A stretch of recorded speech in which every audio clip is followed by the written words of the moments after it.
Hi guys, I've decided to do this a little bit differently. My videos are getting too long and it's taking me too long to do them. And I've also been busy this April with family and things. But anyway, what I'm going to do is I'm going to do one separate video with all the new moons, full moons, planets retrograde. I'll give you a little bit of information about the planets that are retrograding. I'm doing this today, I think it's about the 21st of April, and that's 2019. But the planets that I'm going to be talking about are Pluto, Saturn and Uranus and Taurus, and those are going retrograde basically as we speak. So anyway, to cut a long story short, I've decided that I'll do one video instead of having to do all the rigmarole at the beginnings of each and every single video that I do. So I'm going to do it live, well, pre-recorded anyway. But anyway, we'll start with the new moon, which is there's a new moon for May in the sign of Taurus on the 5th of May. So I think the last one we had was in April. The new moon was in Aries, so we're going up the scale now. So we're going to go through every zodiac sign. So we started with Aries in March and April. No, sorry. We started with Aries in March, so it's the beginning basically of the astrological season was March. Now with May we're going into Taurus. Sorry, I'm going to go backwards there. It's not in March, it was April. We had the new moon in April in Aries. Now we're into Taurus. And it's also Taurus season, which started on the 20th of April. So happy birthday to all the Tauruses out there. So anyway, the new moon on the 5th of May in Taurus. So the new moon in Taurus, your safety depends on the need for stability, which is not easy to satisfy now. You have to learn to accept changes as part of your life. The basic problem is finding your own self-respect in order to ensure that you do not mistakenly seek it in material things. And I'm going to get back into that a bit more when I come into the Uranus and Taurus. So it's mistakenly seek it in material things, which you accept yourself for who you are. When you accept yourself for who you are, it will become easier for you to find peace and tranquility in the outside world. So as with always with a new moon, sorry guys, I've got a lot of paperwork here, I'm just going to have to find everything. As with the new moon, this is when this comes into effect, and you do your new moon intention guide kit. So this is how you make your wishes, you manifest, and it's 7 easy steps, and you can print that out on a computer or download it onto your phone. You can also print it out or basically download it as in a musical form where you just say the forgiveness prayer that's in it. So that's what you do on a new moon. So we'll head now to, here's all my pieces of paper. So there's a full moon in the sign of Scorpio on the 19th of May. So the full moon in Scorpio creates the need to delve into your feelings as deep as possible. You deserve meaningful emotional exchanges now more than at any other time. Even if it is not easy and you are forced to change many things. Shallow relationships do not satisfy you because they are not purifying enough. So those are the energies of the full moon. So we just had a Libra new moon in April, and now we're having a Scorpio full moon. One thing I've only recently learned is that this year in particular, our new moon is in Taurus and the full moon is in Scorpio. They are basically exactly opposite each other. They're their ascending or descending signs. So in April we had Aries was the new moon and Libra was the full moon. So Aries is the opposite of Libra and vice versa. Libra is the opposite of Aries. So we all have those signs in our charts somewhere. So with the Scorpion new moon in May, that is when you do this one, your full moon forgiveness and gratitude list, which again you can print out at moonology.com. This is where I've just printed all these out. I thought I had one, but I had to print it out. So it's taken me a little bit of time to get organised today. But as you can see, I've been doing a little bit of research. What's that one over there?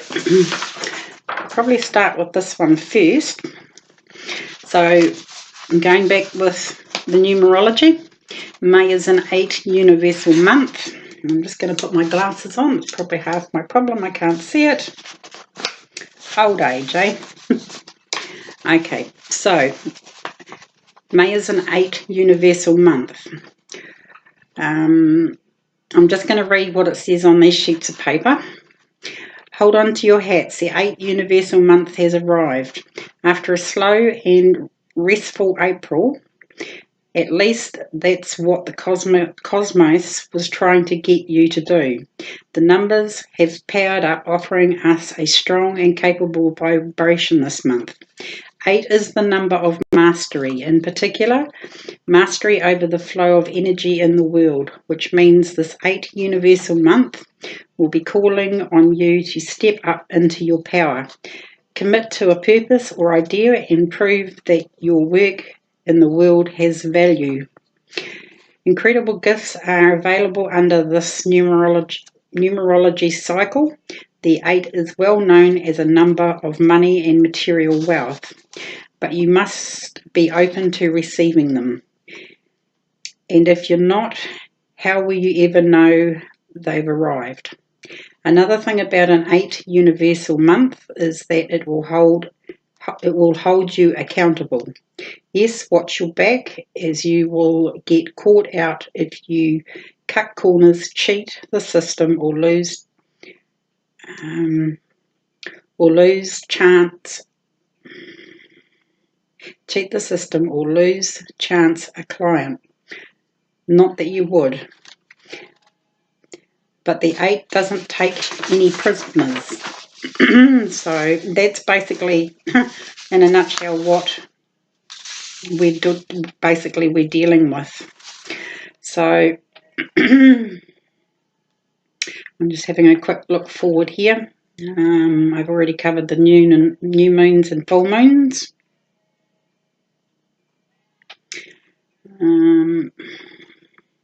So on the 21st of May, the Sun enters Gemini, which is the start of the Gemini season. So it'll be happy birthday to all the Geminis out there. Righto. Just doing a little bit of digging on the computer about, we know Pluto's going retrograde. We know Saturn's going retrograde in April.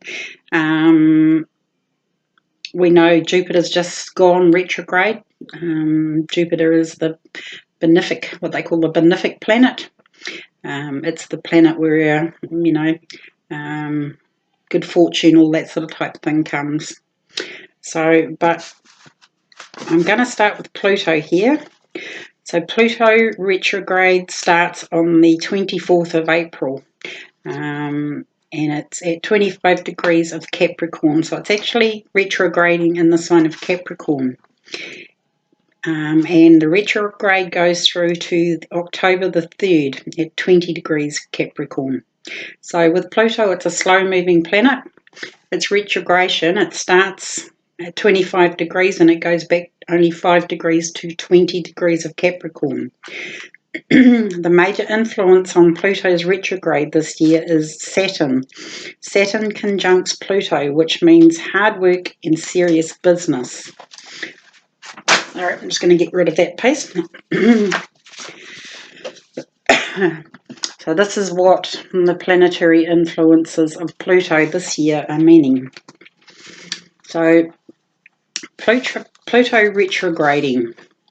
In astrology, Pluto is the god of the underworld, as he's the modern ruler of Scorpio. And if you know any Scorpios, they are very much the underworld. They're very deep thinkers.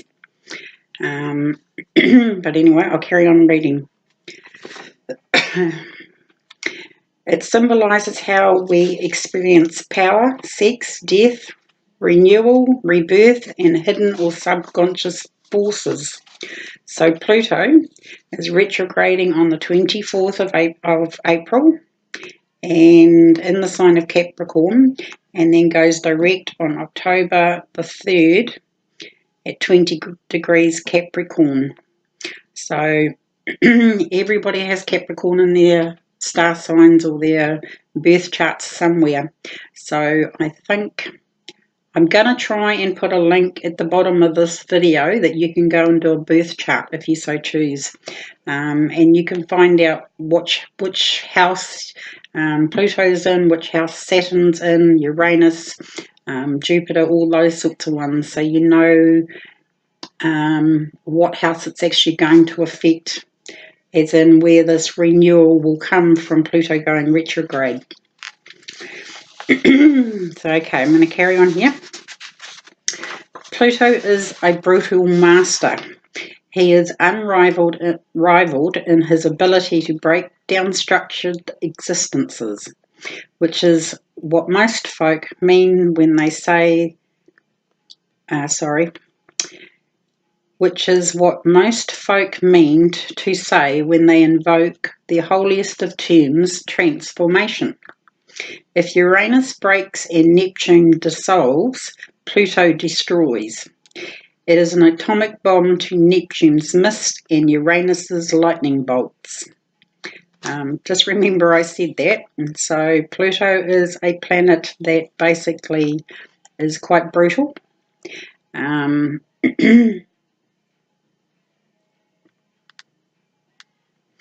yeah, like they say, it's like an atomic bomb. Pluto's less than savoury associations are many, covering everything from society's underbelly to death, abuse, control, meaningless loss, and the resulting external crises. Pluto's transit includes Pluto's retrograde transit. Including Pluto's retrograde transit, can deliver us to and from the brink of our subconscious, suspending us above a chasm of our deepest, darkest selves. Most of us have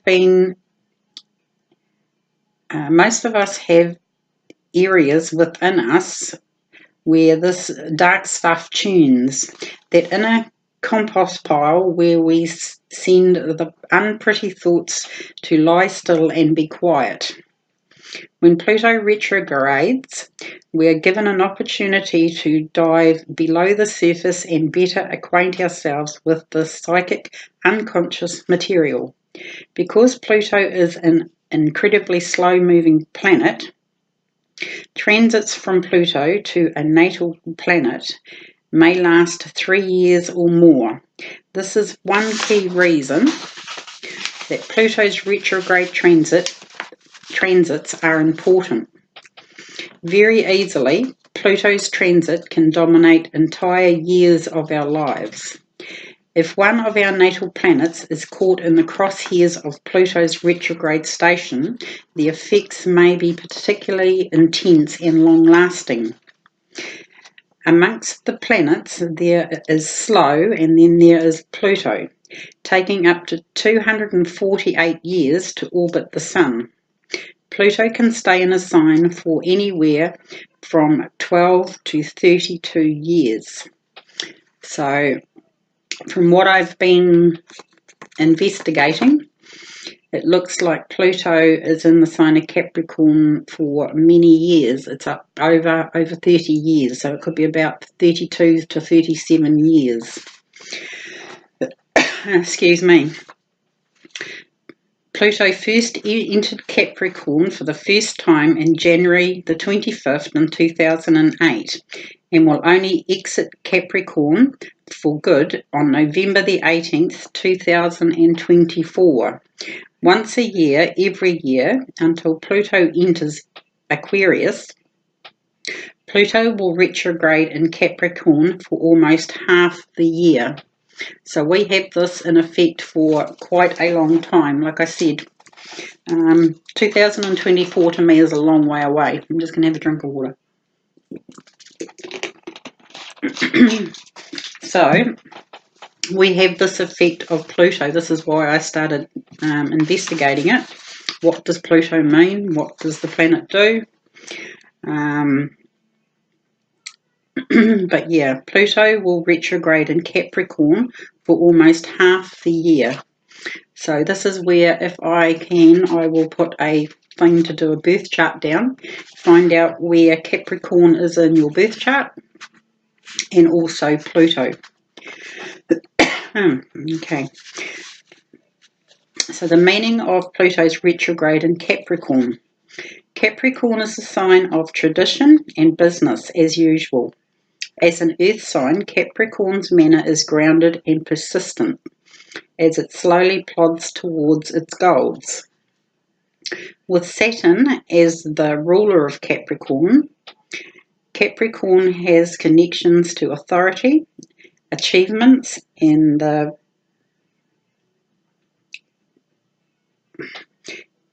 perverse sense of delight in following the rules. While it's true that Capricorn has a strong integrated sense of itself, it's equally true that it is inclined to chase after success according to traditional mainstream values.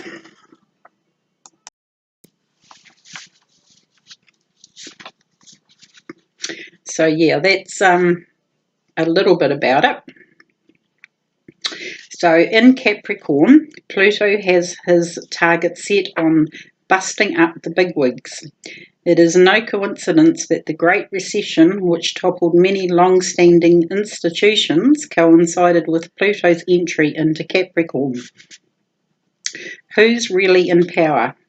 Pluto in Capricorn asks most importantly, do they deserve it? As Pluto transit of Capricorn has continued, we have witnessed increasing breakdowns in the roles of traditional paradigms of authority and respect that they are normally awarded in, and the respect they are normally rewarded in returns. Groups of empowered young people sit ready and waiting to hold any slick-talking corporate politicians' feet to the fire, retweeting their hypocrisy and organised boycotts between classes. This narrative of trimming corporate fat and contesting authority will continue to unfold as Pluto transits Capricorn. When Pluto retrogrades in Capricorn, search and destroy tactics will go underground. Pluto's direct stations are notorious for exposing hidden agendas. On a personal level, Pluto's retrograde in Capricorn punctuates the slow, gradual progress of release. If you are carrying anything unnecessary, particularly anything that's unnecessarily Capricorn, such as in traditions, responsibilities, burdens, torturous goals, achievement needs, authority complexes, it may be time for a psychic yard sale.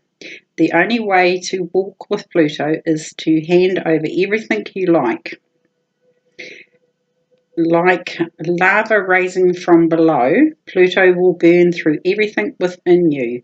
scrubbing your soul from the inside out with his special brand of firepower, leaving only the essentials. So that's a little bit about Pluto and Pluto's retrograde in Capricorn. So I'm going to go now into what it means with Uranus and Taurus in 2019. Your values and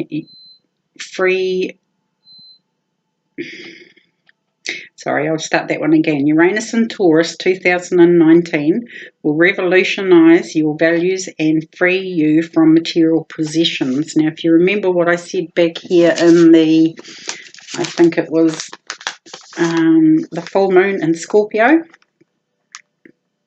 it said something about, shallow relationships, all that sort of type thing. And also with the moon in Taurus, you do not mistakenly seek it in material things. When you accept yourself for who you are, it will become easier for you to find peace and tranquility outside the world. Now that's the new moon in Taurus with the Uranus influence.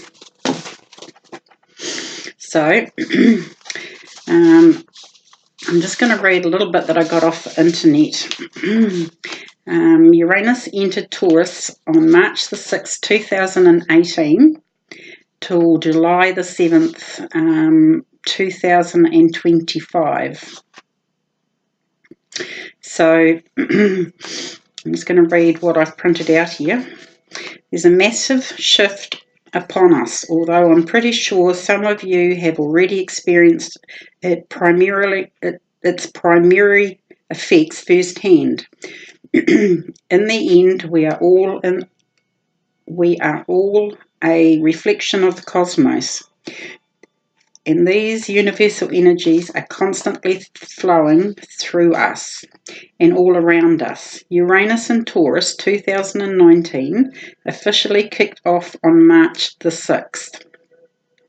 But like I mentioned, the majority of us already felt the shift, as the electric Uranus already made a cameo in Taurus back in May 2018.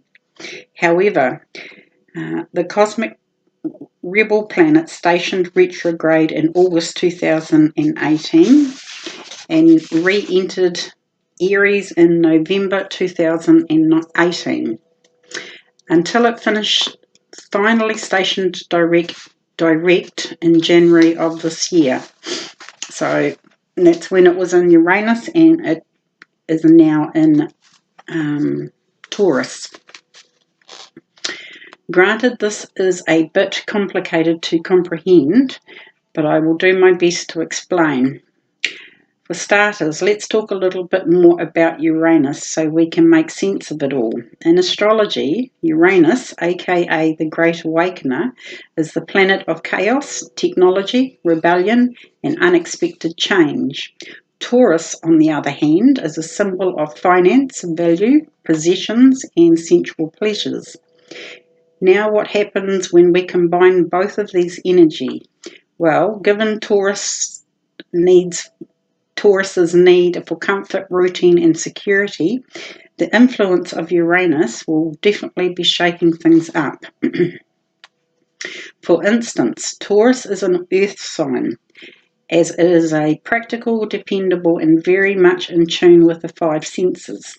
Uranus, on the other hand, is disruptive and freedom-loving. Hence, its shift can feel like an electric shock. I'll give you another example. Weeks before Uranus entered Taurus back in May 2018, a volcano in Hawaii began to erupt. I think that was the Kilauea, however you say that word, in Hawaii. Then a couple of days after Uranus officially transitioned, another volcano erupted, except this time it was in Indonesia. For the record, these occurrences took place unexpectedly, Uranus, and the volcanoes erupted, and burning lava are both representative of Aries and Taurus. Sometimes we need to see to believe. I mean, you're not the only one, which is why I like to give examples of pre- and post-planetary shift effects. However, given that Uranus also rules technology, there are also a number of takeaways I can share with you in regards to Uranus and Aries. Firstly, I refer to Uranus and Aries as the age of the virtual ego. It says, think about it. Uranus entered Aries in 2010, and Aries is the symbol of our sense of self and right. Well, Uranus in Aries was the era of selfies and virtual reality. Virtual tools and platforms such as FaceTime and Instagram were also huge turning points in the world of technology. In astrology, Uranus is referred to as the generational planet, giving the amount of time it spends in one sign, which can ultimately serve as a revolution of sorts. Also, despite its retrograde cycle back in May 2018, Uranus will enter Taurus on March the 6th. Well, it's already entered it. Uranus will enter Taurus on March the 6th, 2019 for the first time in 84 years. Like I said, Taurus is a representation of value, practicality, security, comfort, and sensual pleasures. And during this 7 to 8 year period, we will likely see a revolution in all things related to financial income and currency in general. In fact, we're already experiencing the rise in cryptocurrencies such as Bitcoin. On another note, there could spark unexpected changes in regards to the way we seek pleasure in our lives. Also, given that Taurus rules our values and possessions, this transit could also shake up things in a way the collective approaches money and the material world in general. Remember, Uranus is a symbol of our freedom, and Taurus represents one's security. Perhaps we'll discover innovative ways to handle practical matters such as our finances and nourishment.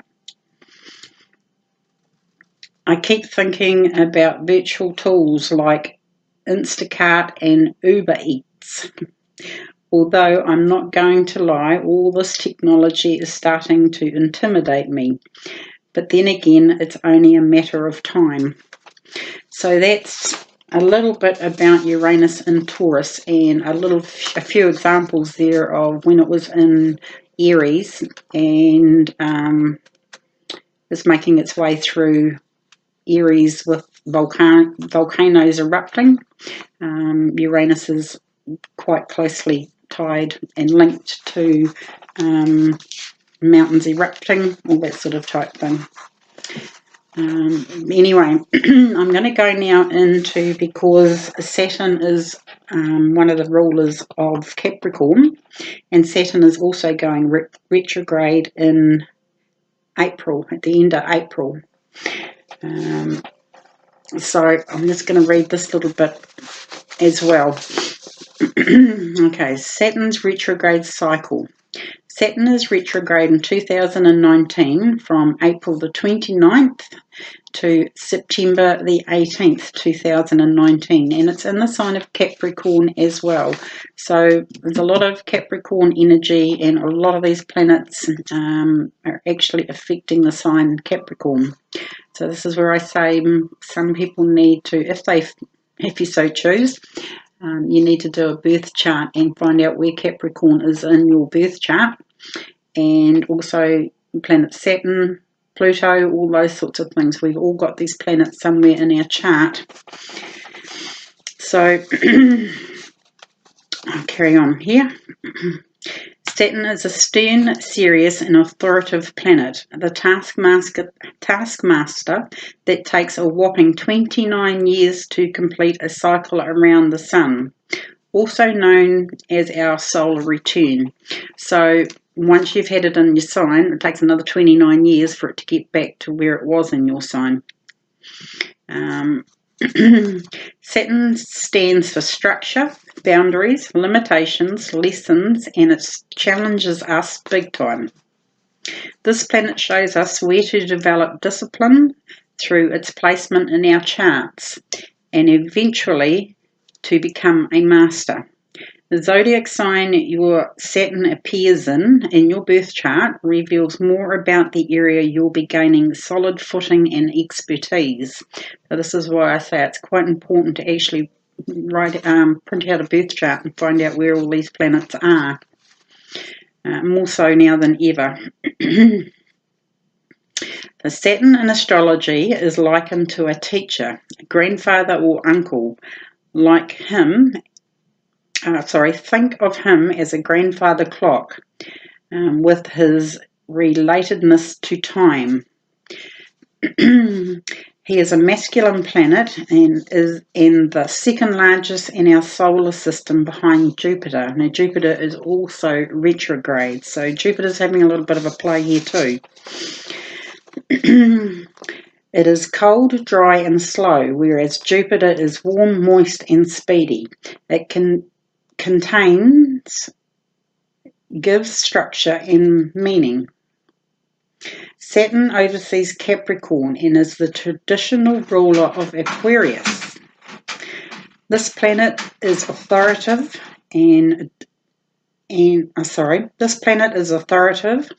a disciplinarian of men, melancholy and wise. He represents responsibility and commitments, boundaries and rules. And the law. Saturn governs our ambition and in careers, hierarchies and conforming to social structures. It is our sense of duty, our physical and emotional endurance during hardships and is the principle of limitation, restrictions, structure, discipline and remorse. This is the planet of long-term planning, where practicality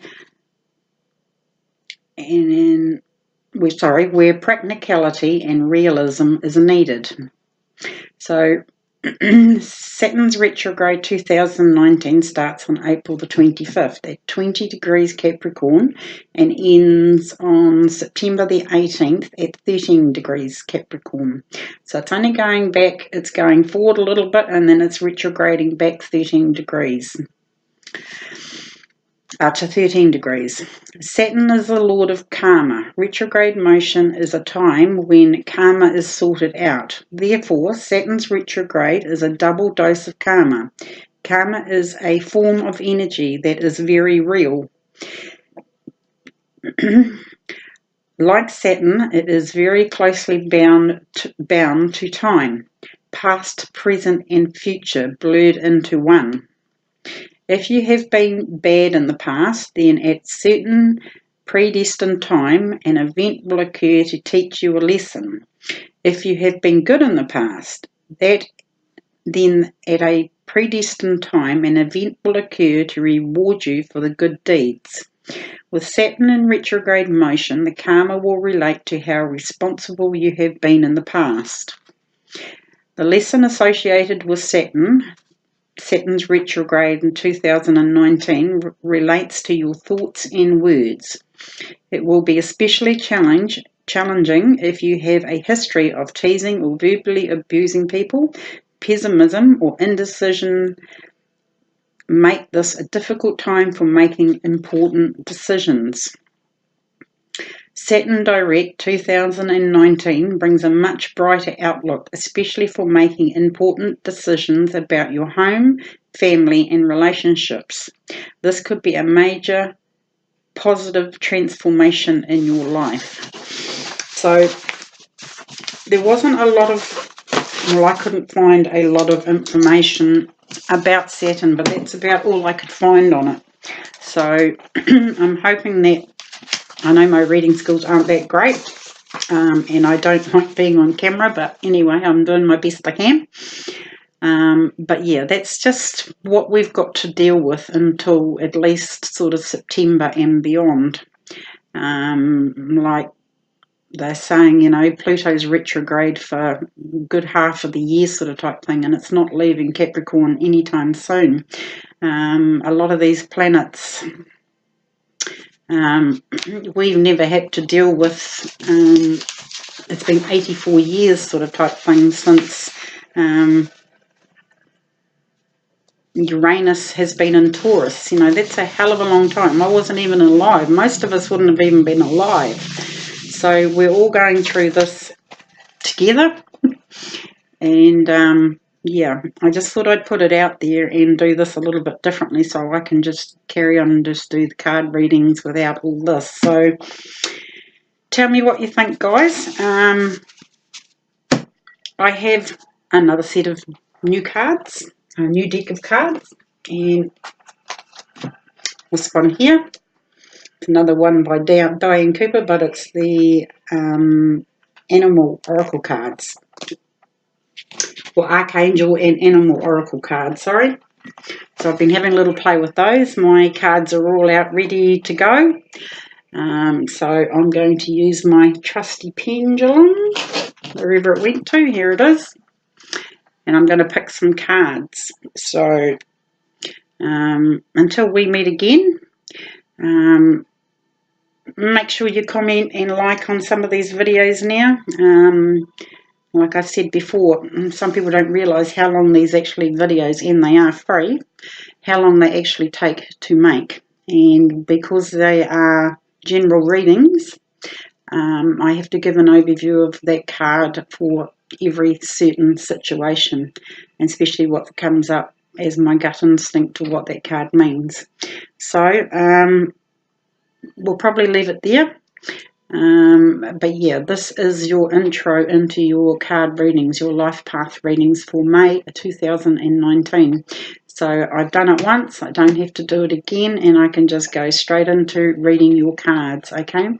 I hope you understand. Like I said, I've given you all the information about, I'm just grabbing it, about your full moon forgiveness kits, those ones there. Full moon forgiveness kits, and your new moon wishing guides, and doing your full moon, doing your new moon wishing guides. I won't show you the back of it because I wrote on the back of it my wish list. But yeah, how to do your new moon manifesting. I will read this one if you like. So if you don't want to print them out or whatever, you can just go off of what I've said.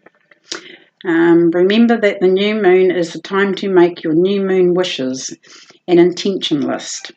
This exercise initially takes place just after the new moon. So they give you 7 steps here. So number 1. If you have a wish list from the last month, read it over to see which came true. Then thank the universe. If it's clear 1 or 2 wishes are no closer to coming true, consider revising them. What on your list have you edged closer to? Number 2.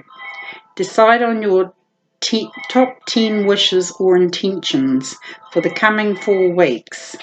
That's my phone going off in the background. Decide on your top 10 wishes or intentions for the coming 4 weeks. Be as specific or vague as you want to be. And yeah, And please include world peace for the good of the planet. Number 3, write your wishes and or intentions down either on a sheet of paper with a pen or with coloured pencils, and so on. The more energy you invest, the better the results are likely to be. So you can doodle on them, you can scribble on them, you can do flowers, you can do art, you can do all sorts. So the more that you put into that intention, your new moon manifesting intentions, the more likely it is to happen. So number 4, read them out to the universe and either burn or bury your list, or set it aside so you can check it this time next month to see how your wishes worked out.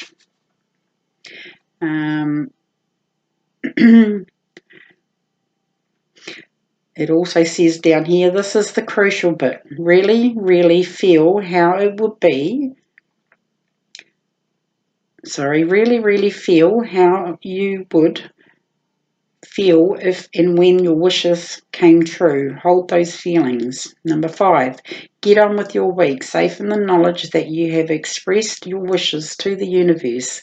Do all you can to make them come true. Number 6, important. If you wish and wish and wish and your wishes don't come true and you don't actually even seem to be edging in the right direction, then it's time to contemplate if it's the right thing for you. 7, even easier.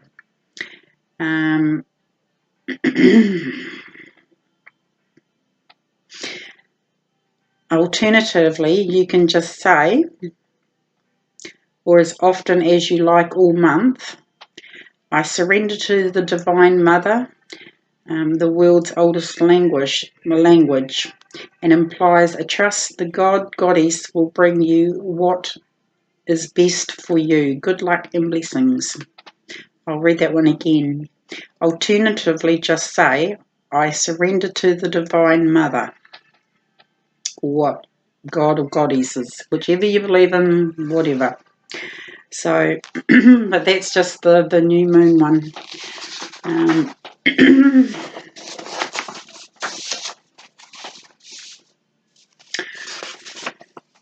So I'm going to leave it there. Hopefully I've given you all that information, and I don't have to do that again on all the videos. There was something else, I just have to find it, sorry guys.